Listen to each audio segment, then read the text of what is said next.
dito. Meron nga. Nagkakakuha, no? Oh, bumalik yung problema niya. Okay. Ayan na. Kakuha na, bumalik yung problema. Ayan, oh. Dito pala ako nagsusukat sa channel 2. Bumalik. Ayan, oh. Umilaw yung clip. Sirbay-sabay na lahat, ah. Bali, Broadway na VX18 Class H Professional Power Amplifier. Yung repair natin, 40 days video. Okay, shoutout. And then maraming salamat sa may-ari nito na taga Katmon, Malabon. Okay, ang layo ng Malabon, pinadala pa rito or dinala pa rito sa atin para ipagawa. Tayo maswerteng gagawa nito. Broadway na VX18. Sa totoo lang guys, bira lang ako makakagawa ng ganitong brand, yung Broadway. Madalang lang yung pasok dito sa akin. Ngayon, ang issue nito, kaya din na rito sa atin, ang sabi ni Bossing ay naka-clip yata o protect yung channel 1. Okay? Kaya nga ito, binuksan ko na para matesting ko na sana. Kaso nung pag-testing ko or pag-check ko, wala namang indicator ng clip, wala naman indicator ng protect. Kung lang tayo, honest lang tayo. Or, honest ako ayaw ko magsinungaling. Kung naka-protect, di naka-protect. Kung naka-clip, di naka-clip, di ba? Pero wala akong nakitang indikasyon na ganun. Kaya ito, nakabukas na siya. Ngayon, tingnan nyo. O natin.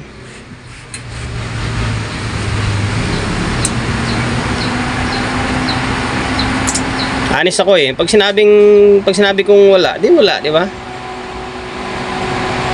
Oh, ayan, naka-normal mode siya, naka-active mode siya parehas. Wala naman yung clip, wala ring protect, channel 1 and then channel 2, wala siya. Ngayon, naglagay ako ng speaker.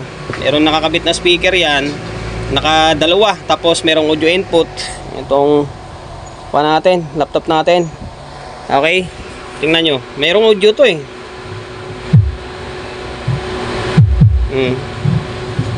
may audio siya parehas di ba? May audio parehas Naka-sub lang siya. Nakalupas siya kaya halos wala kayo marinig ng boses kasi kalabog lang. Dalawang channel Okay, goods ang audio. Wala rin protect, wala ang clip. Ngayon, madako tayo sa may biasing. Pero gagawin pa rin natin to. Kasi sabi naman ni Bossing, ako na daw bahala. Sabi niya, bahala ka lang dumiskarte dyan. Ang importante is maging normal siya ulit, and then maaari daw mas matibay daw or hindi na masira. Pero walang ganun, walang gamit na hindi nasisira. Tao nga na marunong mag-alaga ng sarili na kakasakit Okay, yung point niya lang siguro is yung medyo maaring titibay, di ba? Pero matibay itong Broadway. Ngayon, pagdating sa biasing, good yung biasing nito Kaya tinanggal ko lang pala yung speaker and then audio input kasi pag nagsusukat ako ng bias, tinatanggal ko yung speaker and then input niya. Okay? Gagawin pa rin natin to. I-fix natin to para sigurado. Alam mo naman si Boy Fix tayo Dito sa channel 2. Baliktad. Dito. Yung bias niya nasa magpo 0.3 lang nasa 0.27. Okay, ayun dito meron nga nagkakakuha bumalik yung problema niya. Okay, ayan na, kakuha bumalik yung problema. Ayan dito pala ako nagsusukat sa channel 2. Bumalik, umilaw yung clip. Sirbay-sabay na lahat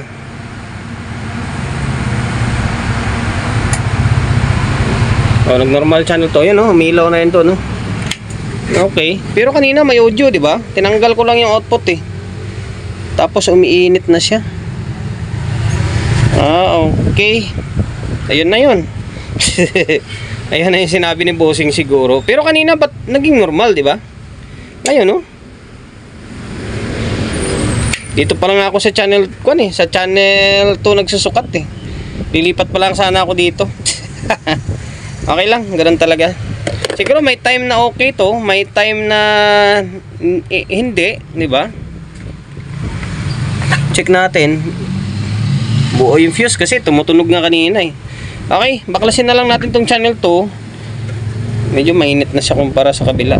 Baklasin natin tong channel 2, tingnan natin kung bakit nagaganon siya. Okay?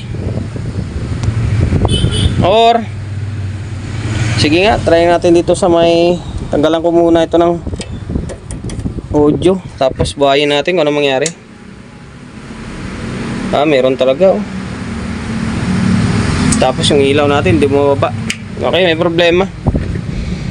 Ngayon, tanggalin ko na channel 1 pala. Tanggalin ko muna yung channel 1. Nabaklas ko na yung channel 1. Ngayon, ang gagawin natin dito, check natin tong gumagana naman kanina eh, bigla na lang, di ba? Siguro sabi ni bossing na sa nagluloko. Okay, gagawin natin dito yung bias nito 302, 3K. Try natin i-fix to. Tanggalin natin to, tapos fix natin. Wala namang shorted to kasi ako lang kanina okay, may audio naman eh. Bigla na lang siyang sa channel 2 pa lang ako nagsusukat eh. Dito, wala naman oh. Wala rin shorted eh. Ngayon, basin natin tong trimmer, try muna natin sa alangan ng fix. Okay? 302, 1.8 siguro, 302, 3K, mga 2.7, try natin. Piningot ko lang. Ayan, pinutol natin to. 302 meaning 3K to. Pasensya na kayo sa daliri natin. Ayan, 302. Pagbasa niyan is pa ganito. Ayan, 302. Tapos kinabitan ko na siya siyempre. Ayan o. Parang wala yatang flashlight ha. Tika lang. Okay, ayan. 2.7 yan. 2.7. Okay. Ngayon, tingnan nyo kung ano mangyari sa may bias nya.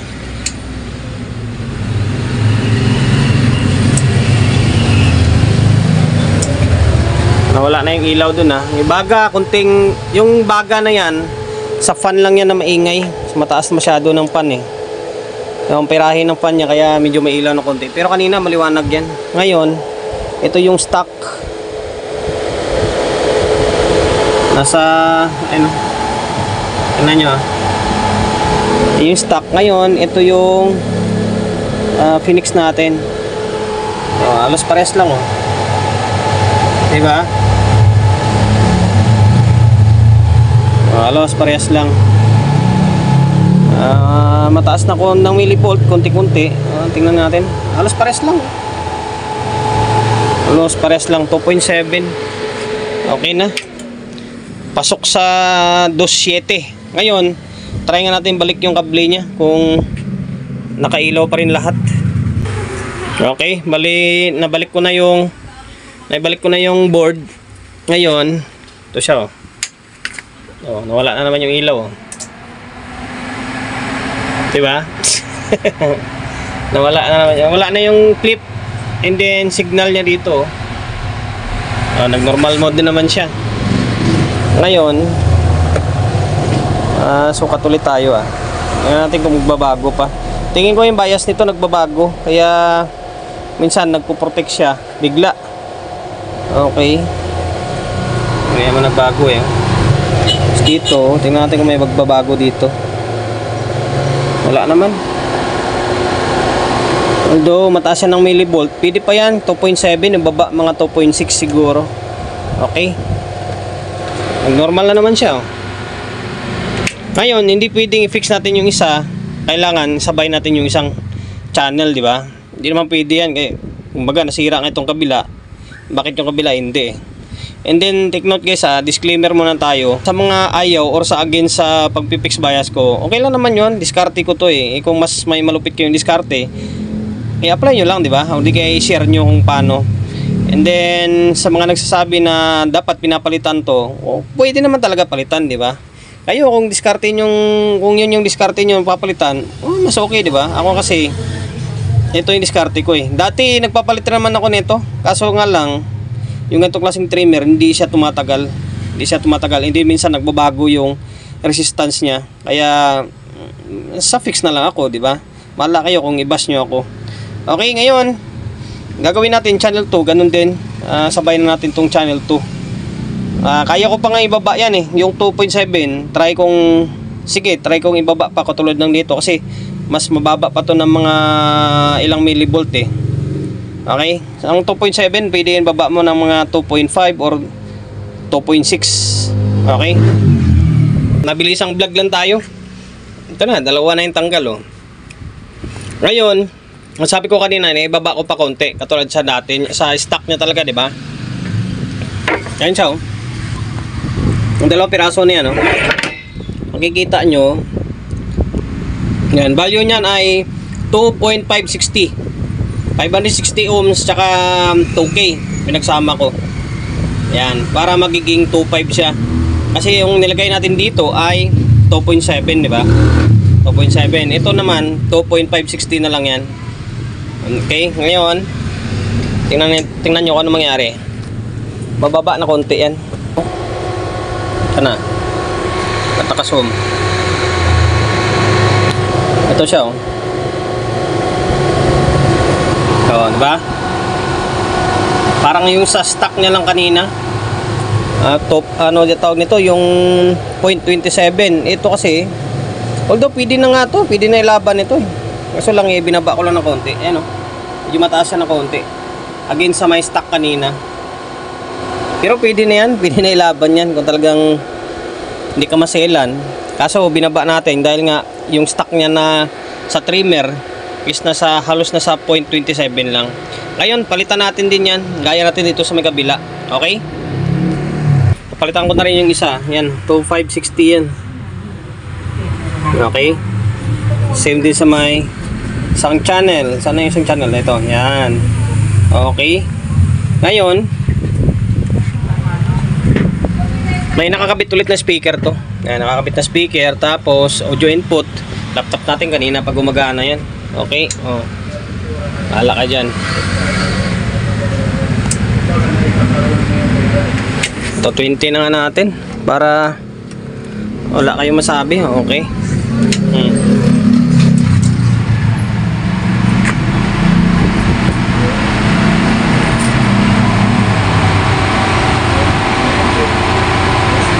Ngayon, bira.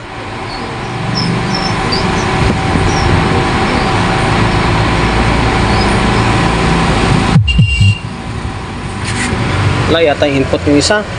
Teka lang.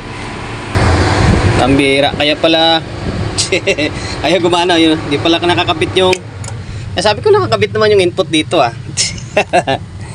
Dito pala, hindi pala naibalik to. Lang yan, nagmamadali kasi tayo. Okay. Balik na natin. Okay, ulit.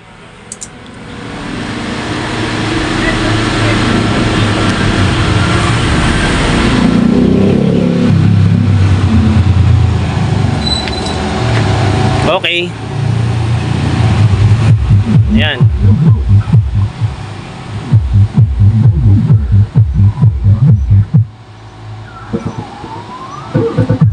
Solid ng tunog.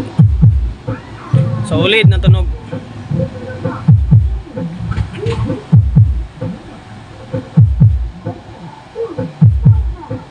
Solid ng tunog niya.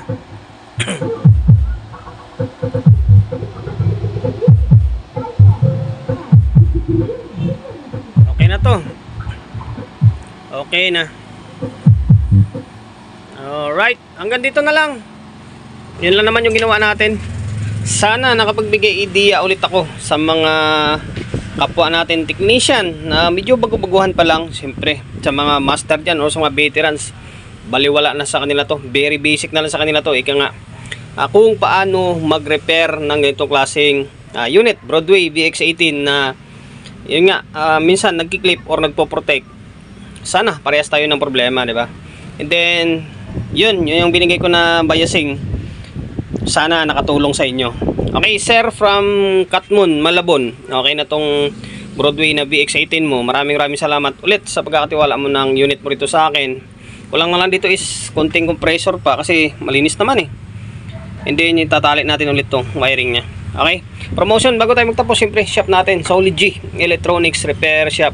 Number 61, Don Julio, Gregorio Street, sa Uyo Road, sa Uyo, Quezon City. Social media pages natin, so nga hindi pa nakapag-follow, paki-follow, and then siyempre paki-share na video natin sa my Facebook, YouTube channel. So hindi pa nakapag-subscribe, paki-subscribe, like, share, and then siyempre paki-hit ng bell button sa gilid para updated ka sa mga susunod na video na i-upload ko. Ingat, God bless, and then peace out and love.